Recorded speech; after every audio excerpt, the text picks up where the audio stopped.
आज मैं आपके साथ एक ऐसी सब्ज़ी की रेसिपी शेयर करूंगी जिसे आप मेहमानों के सामने सर्व करेंगे तो उन्हें बिल्कुल भी पता नहीं चलेगा कि ये बेसन की सब्ज़ी है या फिर ये पनीर की सब्ज़ी।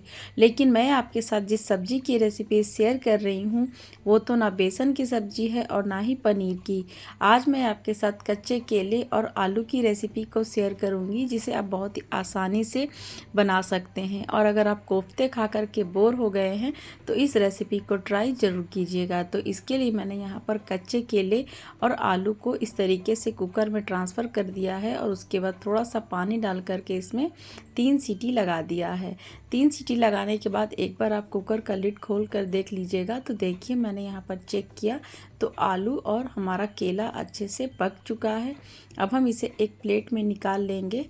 और मेरा आप सबसे रिक्वेस्ट है कि अगर आपने अपने चैनल रिंकू किचन्स को अभी तक सब्सक्राइब नहीं किया है तो प्लीज़ जा कर के चैनल को सब्सक्राइब ज़रूर कर लीजिएगा और साथ में बेल आइकन को भी प्रेस ज़रूर कर दीजिएगा ताकि आपको मेरे आने वाले इस तरह की वीडियो की नोटिफिकेशन सबसे पहले मिल सकें।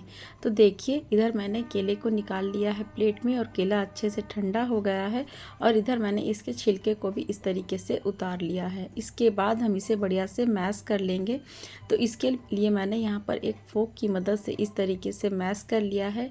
आप चाहे तो मैशर से भी इसको अच्छे से मैश कर सकते हैं, लेकिन बस इस बात का ध्यान रखिएगा कि इसके बड़े बड़े चंक्स बिल्कुल भी ना रहें। तो देख सकते हैं मैंने यहाँ पर इसे बढ़िया से मिक्स कर लिया है। अब हम इसमें डालेंगे 1 टीस्पून बारीक कटा हुआ हरा मिर्च, 1.5 टीस्पून यहाँ पर मैंने डाला है बारीक कटा हुआ प्याज, 1 टीस्पून मैंने यहाँ पर ऐड कर दिया है बारीक कटा हुआ हरा धनिया। साथ में हम यहाँ पर डालेंगे हींग, grated ginger, black pepper, red chili powder और थोड़ा सा हल्दी पाउडर। साथ में डालेंगे यहाँ पर थोड़ा सा गरम मसाला और अदरक लहसुन का पेस्ट। और इसके बाद हम यहाँ पर डालेंगे आधा कप बेसन, लेकिन इसे एक साथ नहीं डालना है, इसे थोड़ा थोड़ा डाल करके हम इसे बढ़िया से मिक्स कर लेंगे।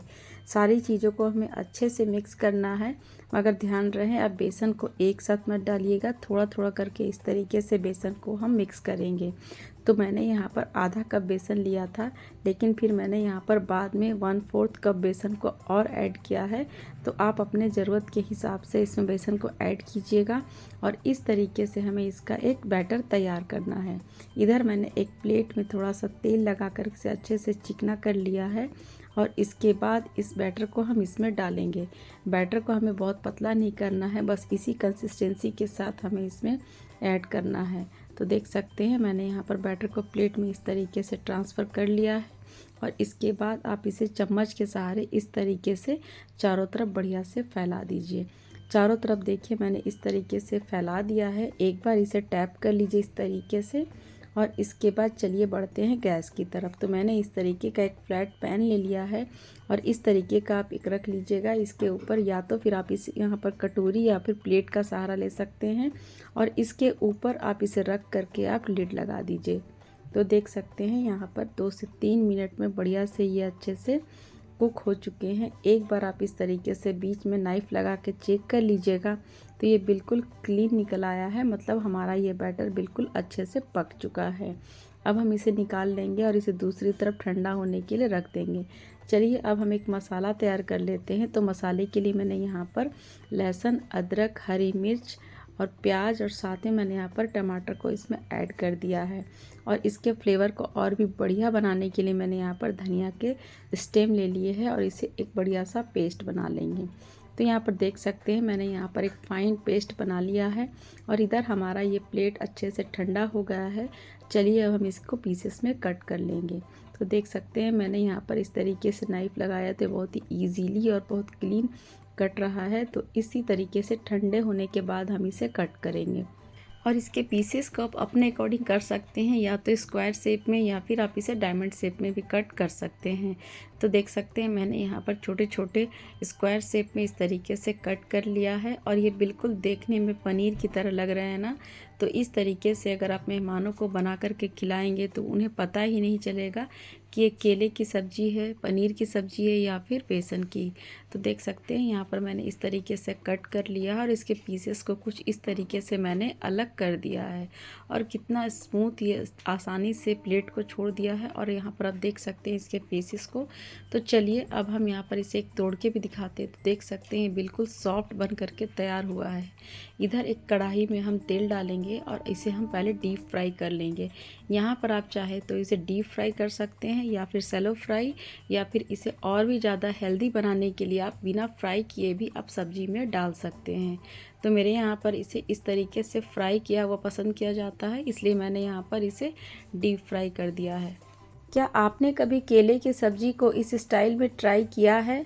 और आप मेरी वीडियो कहाँ कहाँ से देखते हैं, कौन सी सिटी से देखते हैं, और आपको मेरी वीडियो पसंद आती है या नहीं, ये सारी चीज़ें मुझे कमेंट करके ज़रूर बताइएगा, क्योंकि आप सबका कमेंट मेरे लिए बहुत बड़ा मोटिवेशन का काम करता है।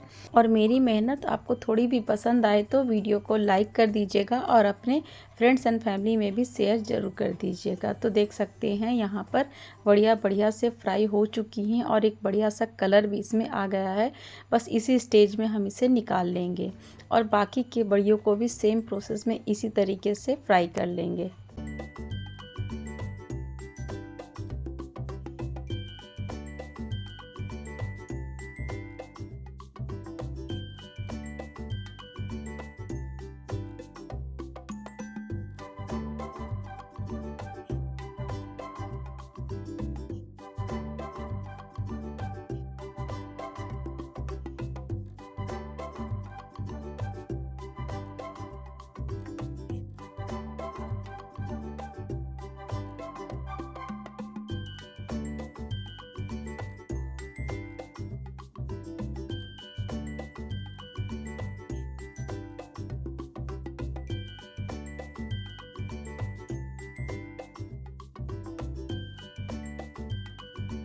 दूसरा वाला बैच भी यहाँ पर बढ़िया से फ्राई हो चुका है। अब हम यहाँ पर सेम कढ़ाई में आगे का प्रोसेस करेंगे। तो इसके लिए मैं यहाँ पर तेल को एक दूसरे बर्तन में ट्रांसफ़र कर लूँगी और यहाँ पर हम डालेंगे 1 बड़ा चम्मच सरसों का तेल। तेल जब बढ़िया से गर्म हो जाए तब हम इसमें डालेंगे 1/4 चम्मच हींग, आधा चम्मच जीरा, और ये सारी चीज़ें जब चटक जाए तब हम यहाँ पर डालेंगे 2 से 3 बारीक कटा हुआ प्याज। और अब इसे अच्छे से हम गोल्डन ब्राउन होने तक भून लेंगे। प्याज का कलर धीरे धीरे देखिएगा बहुत ही आसानी से चेंज हो जाता है और प्याज बढ़िया से पक भी जाते हैं। 1 से 2 मिनट के बाद देखिएगा कि प्याज का कलर कुछ इस तरीके का हो गया है। बस हमें प्याज को इतना ही भूनना है और इसके बाद हम इसमें डालेंगे तैयार किया हुआ पेस्ट, जिसे मैंने अभी अभी तैयार किया था। और देखिए जार में थोड़ा सा पेस्ट लगा हुआ है, तो मैंने यहाँ पर पानी डाल करके इसे इसमें डाल दिया है। और इसके बाद इसे 1 से 2 मिनट तक हाई फ्लेम पे इस तरीके से हम भूनेंगे। थोड़ी देर भूनते भूनते ही देखिएगा कि सारी चीज़ें बढ़िया से मिक्स हो गई हैं। क्योंकि इसमें टमाटर है तो यहाँ पर नमक डालना ज़रूरी है, तो मैंने यहाँ पर थोड़ा सा नमक ऐड कर दिया है। और इसे अब हम ढक के पकाएंगे। टमाटर को अब ढक के पकाएंगे ना तो बहुत आसानी से वो ऑयल सेपरेट कर लेते हैं। तो देख सकते हैं यहाँ पर टमाटर बढ़िया से भून चुके हैं, चारों तरफ इसका ऑयल सेपरेट हो चुका है। थोड़ी देर इसे हम इस तरीके से चलाते हुए मिक्स करेंगे। अब हम इसमें डालेंगे कुछ सूखे मसाले। तो मसालों में मैंने वही बेसिक मसाले ऐड किए हैं, धनिया, जीरा, गोलकी, लाल मिर्च का पाउडर, हल्दी पाउडर और साथ में कश्मीरी लाल मिर्च और थोड़ा सा गरम मसाला, और इन सबको बढ़िया से हम मिक्स कर लेंगे। अब हमें यहाँ पर मसालों को मीडियम फ्लेम पे अच्छे से धीरे धीरे भूनना है, क्योंकि बढ़िया सब्ज़ी अगर बनानी है तो आपको ये स्टेप बहुत अच्छे से करना है। क्योंकि जब भी आप कोई बढ़िया सब्ज़ी बनाएं तो मसालों को भूनना बहुत ज़रूरी है, ताकि मसालों के सारे फ्लेवर्स आपको बढ़िया से मिल सके। तो देख सकते हैं मैंने यहाँ पर धीरे धीरे इस तरीके से चलाते हुए मसालों को 2 से 3 मिनट तक अच्छे से भूना है। और भूनते भूनते देख सकते हैं मसालों में एक बढ़िया सा कलर भी आ गया है। तो इस तरीके से हमें धीरे धीरे मसालों को चलाते हुए लगातार इस तरीके से भूनते चले जाना है। और यहाँ पर भूनते भूनते देख सकते हैं मसाले बढ़िया से ऑयल सेपरेट कर चुके हैं। और अब हम यहाँ पर डालेंगे पानी। पानी आप अपने अकॉर्डिंग डालिएगा, कितनी ग्रेवी आप रखना चाहते हैं उसके हिसाब से। तो मैंने यहाँ पर अभी 1 गिलास पानी ऐड कर दिया है और इसके बाद इस तरीके से हम मसालों के साथ पानी को मिक्स कर लेंगे। मुझे यहाँ पर पानी थोड़ा कम लग रहा था, तो मैंने यहाँ पर आधा गिलास पानी और ऐड कर दिया है। और इसके बाद हम इसे फिर से मिक्स करेंगे कुछ इस तरीके से। और यहाँ पर हम इसे थोड़ी देर के लिए ढक देंगे ताकि मसालों में अच्छा सा एक उबाल आ जाए। तो देख सकते हैं 1 से 2 मिनट में ही इसमें अच्छे से उबाल आ जाएगा। और उसके बाद हम यहाँ पर फ्राई किया हुआ बड़ी इसमें ऐड कर देंगे। और एक बार फिर से हम यहाँ पर 1 से 2 मिनट के लिए ढक करके छोड़ देंगे। 1 से 2 मिनट के बाद जब हम इसे चेक करेंगे तो देख सकते हैं सब्ज़ी हमारी बिल्कुल तैयार है। यहाँ पर आपको ग्रेवी थोड़ी पतली लग रही होगी, लेकिन ये ठंडी होने के बाद ये अपने आप गाढ़ी होने लगेगी। तो यहाँ पर हमें इसी स्टेज में गैस को बंद कर देना है और लास्ट में हरा धनिया डाल करके इसे हमें ढक करके 2 से 3 मिनट के लिए छोड़ देना है। तो देख सकते हैं यहाँ पर हमारी सब्ज़ी कितनी बढ़िया गाढ़ी हो गई है और अब ये बिल्कुल तैयार है सर्व करने के लिए। इसे आप गर्मा गर्म रोटी के साथ, पराठों के साथ या फिर राइस के साथ सर्व कर सकते हैं। और यहाँ पर बड़े तो क्या, बच्चे भी इसे मांग मांग करके खाएंगे और मेहमानों को तो ये बिल्कुल पता नहीं चलेगा कि ये बेसन की सब्ज़ी है या फिर पनीर की सब्ज़ी। तो एक बार आप इस रेसिपी को ट्राई ज़रूर कीजिएगा मेरे स्टाइल में। रेसिपी पसंद आए तो रेसिपी को लाइक ज़रूर कर दीजिएगा और अपने फ्रेंड्स एंड फैमिली में शेयर ज़रूर कर दीजिएगा। और अभी तक आपने अपने चैनल रिंकू किचन्स को सब्सक्राइब नहीं किया है तो प्लीज़ चैनल को सब्सक्राइब करके बेल आइकन को प्रेस ज़रूर कर दीजिएगा। मैं रिंकू मिलती हूँ एक ऐसी ही आसान सी रेसिपी के साथ। तब तक के लिए thanks for watching. Take care. Bye bye.